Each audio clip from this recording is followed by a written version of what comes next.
On the afternoon of September 14th, 2024, I came home from a weekend trip to find my back door hanging open. The frame was splintered. The deadbolt had been pried out of the wood with what police later told me was probably a crowbar. Inside, my house looked like a tornado had passed through. Drawers emptied, closets ransacked, mattress flipped off the bed, but I wasn't looking at any of that. I was running. Running to the basement, running to the corner behind the water heater where I had installed what I thought was a hidden safe, running to the place where I had stored the result of 11 years of stacking. 5,147 ounces of silver, approximately $180,000 at the time. My retirement, my insurance policy, my escape plan from a financial system I knew was broken. The safe door was open, the interior was empty.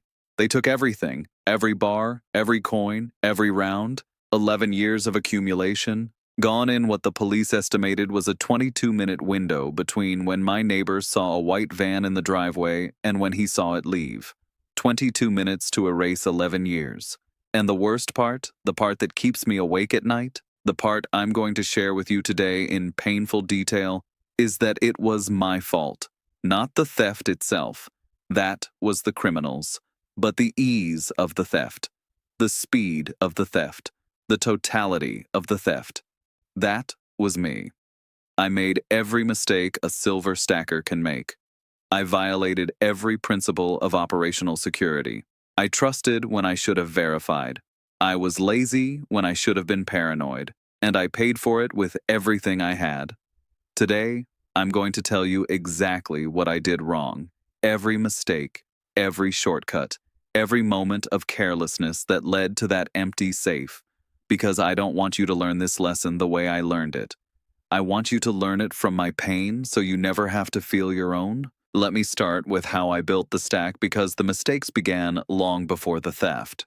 I started buying silver in 2013. The price had just crashed from the $49 peak in 2011 and was sitting around $23.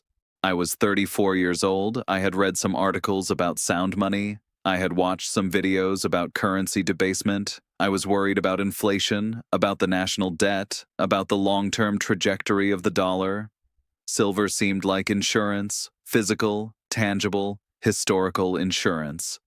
My first purchase was modest, 20 one-ounce silver eagles from a local coin shop. I paid cash. I told no one. I stored them in a sock drawer. Classic beginner stuff. Over the next few years, my purchases grew. $500 per month became $1,000 per month became $2,000 per month. I bought from local dealers. I bought from online dealers. I bought from private sellers on Craigslist. I bought from estate sales. Anywhere I could find silver at a reasonable premium, I bought. By 2018, I had accumulated approximately 2,000 ounces. At that point, I realized the sock drawer wasn't going to cut it anymore. I needed a safe. I went to a big box store and bought a fire-resistant security safe for $450. It weighed 180 pounds empty. It had a digital keypad and a backup key. The marketing materials said it was burglar-resistant. I bolted it to the concrete floor in my basement behind the water heater in a corner that wasn't visible from the stairs. I thought I was being smart. I thought I was being secure. I was doing neither. Mistake number one. I told people. Not everyone, not strangers, but people I trusted. My brother knew I was stacking silver. My two closest friends knew. A coworker I'd been friends with for 15 years knew. My ex-girlfriend, who I was dating at the time, knew. My financial advisor knew because I asked him about tax implications. My insurance agent knew because I asked about rider policies. At least 8 people knew I had a significant amount of silver in my home. I thought these were trustworthy people. Most of them were. But here's what I didn't understand. Information travels. My brother mentioned it to his wife. His wife mentioned it to her sister during a conversation about investments. Her sister's boyfriend, a guy I'd met twice, now knew.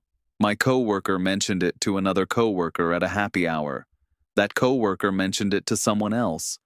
My ex-girlfriend, after we broke up badly in 2022, mentioned it to her new boyfriend. Her new boyfriend mentioned it to his cousin. I have no idea who actually robbed me. The police never made an arrest, but I know with certainty that the information about my silver stack traveled far beyond the 8 people I directly told. By the time it reached the wrong person, I had no idea who that person was or how they learned about it. The lesson is brutal but simple.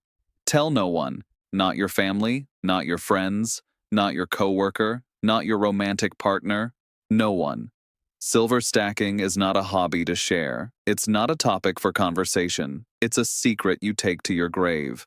The moment you tell one person, you lose control of the information. And information, in the wrong hands, becomes a targeting package. Mistake number 2, I bought locally with a pattern. For years, I visited the same coin shop every 2 weeks, every other Saturday, like clockwork. I walked in, chatted with the owner, browsed the inventory, and walked out with silver. The owner knew me by name. The employees knew me by name. The regular customers who happened to be there on Saturdays knew my face. I never considered that a coin shop is a high-value target for criminals. I never considered that someone might watch the shop, note the regulars, follow them home. I never considered that the guy browsing in the corner might not be a collector but a spotter.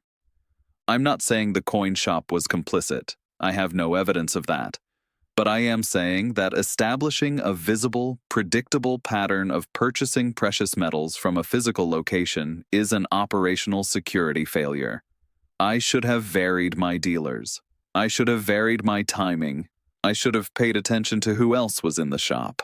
I should have watched my mirrors on the drive home. I did none of those things. I was complacent. I was routine. I was an easy target for anyone patient enough to watch. Mistake number 3, I ordered online to my home address. As my stack grew, I started buying more from online dealers, SD Bullion, JM Bullion, AppMex, Monument Metals, reputable dealers, all of them. But I shipped everything to my home address, my name, my street, my city, thousands of dollars in silver, arriving in boxes that, while discreet on the outside, were very obviously heavy. The UPS driver who delivered to my house for 3 years knew something valuable was in those boxes.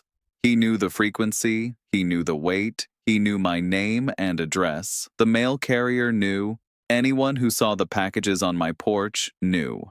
I should have used a P.O. box. I should have used a private mailbox service like a UPS store. I should have shipped to a trusted friend's address and picked up from there. I should have done anything other than creating a paper trail that led directly to my front door. After the theft, I learned that one of the investigative theories was that someone in the delivery chain tipped off the thieves. A driver, a warehouse worker, a postal employee. Anyone with access to shipping data could have flagged my address as a precious metals destination. I made it easy for them. I gift-wrapped the target. Mistake number 4, my safe was inadequate. The $450 safe I bought was not a security safe. It was a fire safe with a lock. There's a massive difference. Fire safes are designed to protect paper documents from heat. They have thin walls filled with insulating material. They are not designed to resist physical attack. A fire safe can be opened with a pry bar and 5 minutes of effort. A real security safe, rated TL15 or TL30, has thick steel walls, relocker mechanisms, and is tested to resist attack with tools for 15 or 30 minutes. Those safes cost $3,000 to $10,000 or more. They weigh 500 to 2,000 pounds. They require professional installation. I didn't want to spend that money. I didn't want the hassle. I thought my $450 safe, hidden in the basement, was good enough. It wasn't. The thieves pried it open in what the forensic locksmith estimated was 3 to 4 minutes. They didn't need sophisticated tools. They didn't need expertise. They needed a crowbar and the knowledge that what was inside was worth more than the effort. My safe was a suggestion, not a barrier. It was security theater, and I paid $180,000 for that lesson. Mistake number 5. I stored everything in one location, all 5,847 ounces, in one safe, in one corner, of one house. No diversification, no geographic distribution, no secondary caches, no decoys. Everything I had accumulated over 11 years was concentrated in a single point of failure. When that point failed, I lost everything. I should have split my stack. 1/3 at home in a real safe, 1/3 in a private vault facility, 1/3 buried in a location only I knew, or some variation of that distribution. The goal is to ensure that no single event, whether theft, fire, flood, or confiscation, can take everything. The goal is resilience through redundancy. I had no redundancy, I had total concentration, and total concentration means total loss. Mistake number 6, I had no security system, no cameras, no motion sensors, no alarm, no monitoring service, nothing. I lived in what I considered a safe neighborhood. Low crime statistics, nice houses, friendly neighbors. I thought a security system was overkill. I thought it was an unnecessary expense. I thought the hidden location of my safe was protection enough. It wasn't. If I had cameras, I might have footage of the thieves. If I had an alarm, the break-in might have triggered a response before they reached the safe. If I had motion-activated lights, they might have been deterred entirely. If I had a monitoring service, police might have arrived while they were still on scene. I had none of these things. I gave the thieves 22 uninterrupted minutes to work. I gave them perfect conditions, and they used every second. Mistake number 7. My insurance was inadequate. When I bought my homeowner's insurance policy, I mentioned to my agent that I had some silver coins. He added a valuable items rider for $10,000. I thought that was sufficient at the time because my stack was worth about $15,000 then, but I never updated the rider as my stack grew. By the time of the theft, I had $180,000 in silver covered by a $10,000 rider. After the theft, I filed a claim. The insurance company sent an adjuster. The adjuster asked for documentation, purchase receipts, photographs, appraisals, serial numbers. I had some receipts, maybe 40% of my purchases. The rest were cash transactions with no documentation. I had no photographs. I had no professional appraisal. I had no serial number records. The adjuster was sympathetic but firm. Without documentation, they could only pay out on verified losses, and even verified losses were subject to the $10,000 rider limit. After weeks of back and forth, I received a check for $8,347. $8,000 for $180,000 in losses. A 95.4% loss. The insurance system failed me, but really I failed myself. I should have maintained meticulous records. I should have photographed every purchase with date stamps. I should have recorded serial numbers and bar assay numbers. I should have updated my insurance annually to reflect current holdings. I should have gotten a professional appraisal every year. I should have stored copies of all documentation off-site in a safe deposit box or with my attorney. I did none of these things, and when I needed to prove what I had lost, I couldn't. Let me tell you about the aftermath because the financial loss was only part of it. The emotional impact was devastating. For weeks after the theft, I couldn't sleep. I would lie in bed replaying every mistake. Every conversation where I mentioned silver, every package I received, every visit to the coin shop. I became paranoid. I suspected everyone. My neighbor who saw the van but couldn't remember the license plate. My ex-girlfriend who had been to my house many times and knew where the safe was. My co-worker who had access to my schedule and knew I was going away that weekend. The coin shop owner who knew my purchasing habits. I had no evidence against any of them. But suspicion is corrosive. It destroyed relationships. My brother and I didn't speak for 3 months because I half suspected he had told someone who told someone who told the thieves. He was hurt. He was innocent. But my paranoia couldn't see that. I also experienced something I later learned is common among theft victims. Shame. I was ashamed that I had been victimized. I was ashamed that I had made so many mistakes. I was ashamed that 11 years of discipline and accumulation had been wiped out in 22 minutes. I didn't want to tell anyone what happened. I didn't want to admit that I, the person who thought he was so smart about silver, had lost everything through basic operational security failures. That shame kept me silent for months. It almost kept me from making this video. But I realized that my shame helps no one. My silence protects no one. The only value I can extract from this loss is the warning I can give to others. So here I am, telling you everything, exposing every mistake, so you don't make them. Now let me tell you what I do differently. Because I didn't stop stacking. I started over. From zero. And this time, I'm doing everything right. First, I tell no one. Literally no one. Not my current girlfriend, not my family, not my friends, not my coworker. The only person who knows I own precious metals is my attorney, and that's only because he needs to know for estate planning purposes, and he's bound by attorney-client privilege. When people ask about investments, I talk about index funds. When people ask about alternative assets, I talk about real estate. Silver never enters the conversation. I have become a gray man, invisible, unremarkable. No one looks at me and thinks, that guy has something worth stealing. Second, I vary my purchasing. I use multiple dealers. I never buy from the same source twice in a row. I pay with different methods to avoid creating a pattern in my financial records. I never buy locally anymore. Everything is online, shipped to a private mailbox at a UPS store in a different town than where I live. The mailbox is rented under an LLC that doesn't bear my name. The trail is obfuscated. Someone would need to do significant research to connect those packages to my home address. Third, I invested in real security. I spent $7,500 on a TL30 rated safe. It weighs 100 pounds. It required 4 men and a specialized dolly to install. It's anchored to a concrete foundation with reinforced bolts. A professional locksmith estimated it would take over an hour with power tools to breach. It's also hidden behind a false wall that looks like ordinary paneling. The room itself has a reinforced door with commercial-grade locks. An intruder would need to find the room, breach the door, find the safe behind the false wall, and then defeat the safe. At each stage, they're burning time. Time is the enemy of every burglar.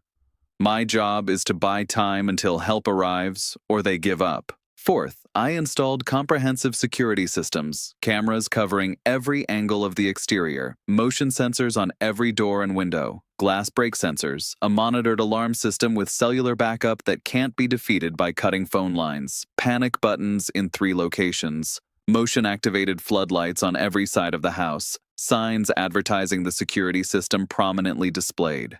The goal is deterrence first, detection second, and documentation third.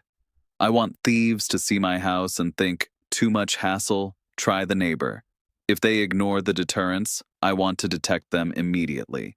If they proceed anyway, I want them recorded from multiple angles for police. Fifth, I diversified my storage. I no longer keep more than 25% of my stack in my home safe. Another 25% is in a private vault facility, not a bank safe deposit box, but a private non-bank depository with segregated allocated storage. Another 25% is stored at a separate physical location that I'm not going to describe in any detail. And the final 25% is distributed among 3 burial caches that only I know the locations of. Yes, I buried silver in waterproof, airtight containers, in locations with no connection to my name or address, with GPS coordinates stored in encrypted files that only I can access.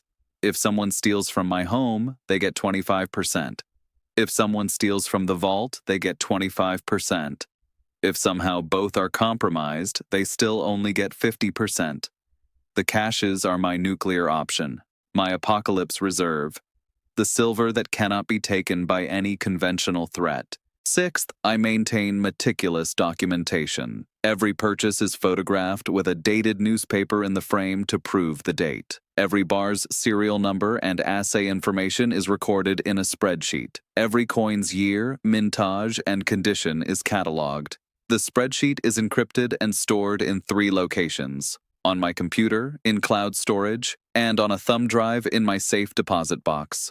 My insurance policy is updated annually based on a professional appraisal. My current coverage is adequate to replace my entire stack at current market prices plus premiums. The documentation isn't just for insurance, it's for my heirs. If something happens to me, they will know exactly what exists and where to find it.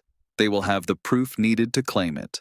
My stack will survive me. Seventh, I practice operational security in all things. I don't discuss finances online, except anonymously on this channel to help others. I don't post photos of my possessions on social media. I don't have delivery boxes visible on my porch. I collect packages from the UPS store personally. I vary my routines. I watch my mirrors when driving. I notice when the same car appears behind me twice. I'm aware of my surroundings in a way I never was before. Some would call this paranoid. I call it prudent. The difference between paranoia and prudence is whether the threat is real. The threat is real. I learned that the hard way. Let me give you the specific action items because I want you to leave this video with a checklist.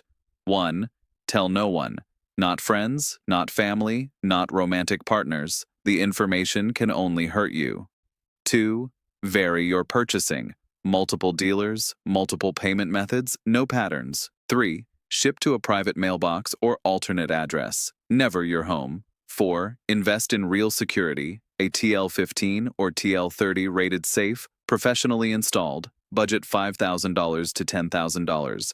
It's insurance. 5. Install cameras, alarms, and monitoring. Visible deterrence saves you from invisible threats.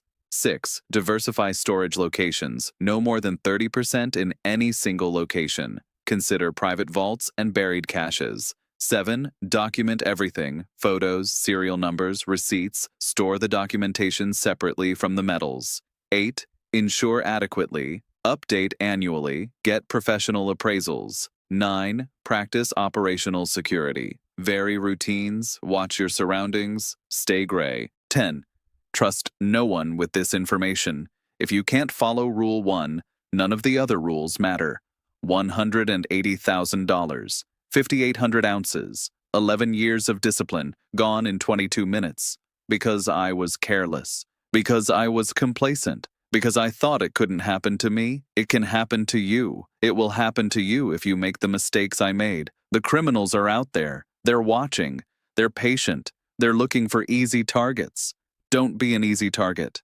Be hard. Be paranoid. Be invisible. The silver you save will be the silver you keep. I'm rebuilding now. Slowly, carefully, correctly. My new stack is small, only about 400 ounces so far. But those 400 ounces are more secure than my 5,847 ounces ever were.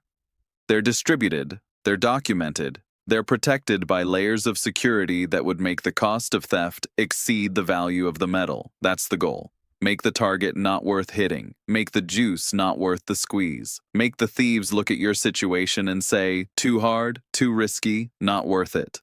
That's how you protect your stack. Not with luck, not with hope, not with a $450 safe from a big box store, with planning, with investment, with paranoia refined into prudence. This is the hardest video I've ever made. I didn't want to admit these failures publicly. I didn't want to expose my shame to the world. But I owed it to you, because if even one person watches this video and decides to upgrade their safe, to stop telling people, to diversify their storage, then my loss has meaning. Then my $180,000 bought something valuable. Your education. Learn from me. Do better than I did. Protect what you've worked so hard to accumulate. Because the criminals are out there, and they're counting on you to make the same mistakes I made. This is John Cashflow. They stole $180,000 in silver from my home vault. This is what I did wrong. Don't do what I did. Do what I do now. And I'll see you in the next one.